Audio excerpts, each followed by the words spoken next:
Magandang umaga po. Bong Danog, principal ng Caloocan High School. Principal 4 po ako, no? Kasi ang dami nagchat-chat, nagtatanong sila. Sir Bong, sa nabasa po namin post na yun daw mga applicants ng 2025 na hindi pa nabibigyan ng item. Hindi pa nare-reclass, hindi pa na po-promote, hindi na endorse, hindi pa nabibigyan ng appointment ay uunahin at uubusin. Alam nyo, ganyan naman talaga yung the expanded career progression. Yung mga naunang nag-apply, di ba?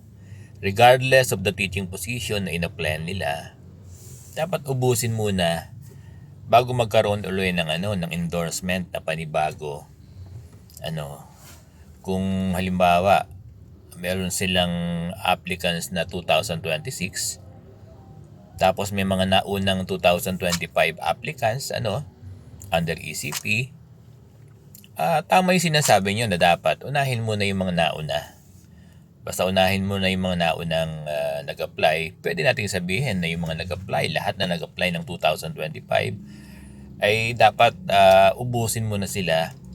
Kahit na yung regardless of the score, sabi ko nga, di ba, palagi ko sinasabi, kahit anong score, basta pumasok doon sa cut-off na 50. Di ba? Kaya mataas, kaya mababa, basta nauna sila na nag-submit ng kanilang application at nag-qualify sila, dapat lahat sila ay uubusin.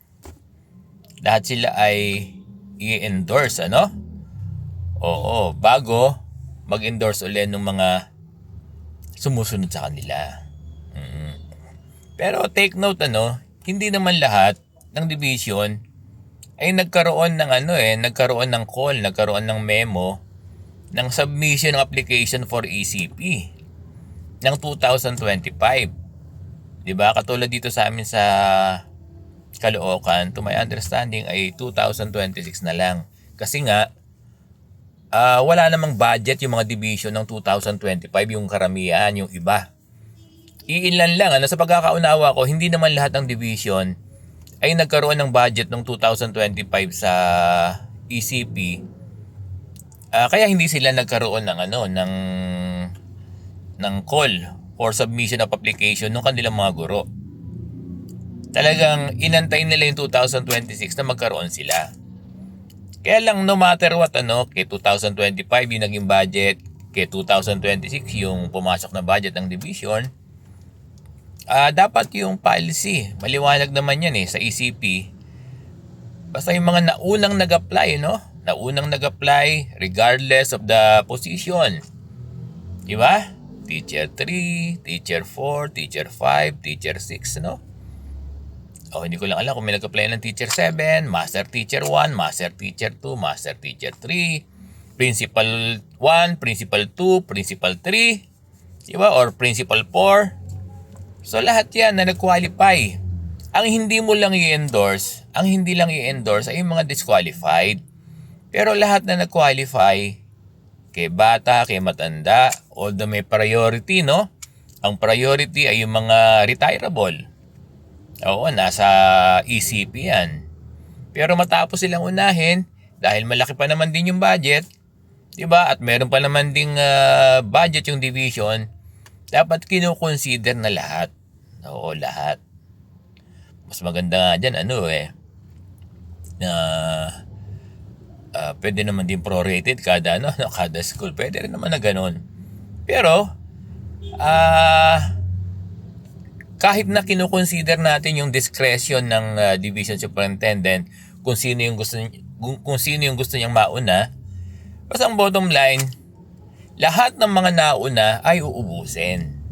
Ganun. Kaya pwede yung sinasabi nyo na sa nabasa po namin, uubusin mo na lahat ng mga 2025 na applicants na qualified. Pwedeng ganon.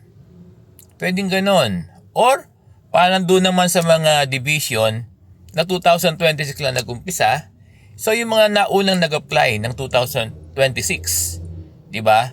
Again, regardless of the teaching position, basta nag-qualified sila, dapat lahat sila ay may endorse. So, ganun yun. So, nauunawaan na ba? Balikan natin yung tanong mo. Sir, sa nabasa po namin, 2025 daw lahat ng applicants ay ubusin. Pwedeng ganon. Pwede. O, pero yung mga 2026 lang, pwede naman ubusin din. I-endorse muna lahat. Basta ang sinasabi natin, ang sinasabi ng ECP, basta lahat ng mga nauna. 'Di ba? Huwag munang mag-endorse ng mga nasa likuran, ng mga sumusunod hangga't hindi natatapos yung mga nauna-una sa unahan. So, naintindihan ba? Maraming salamat sa inyong lahat.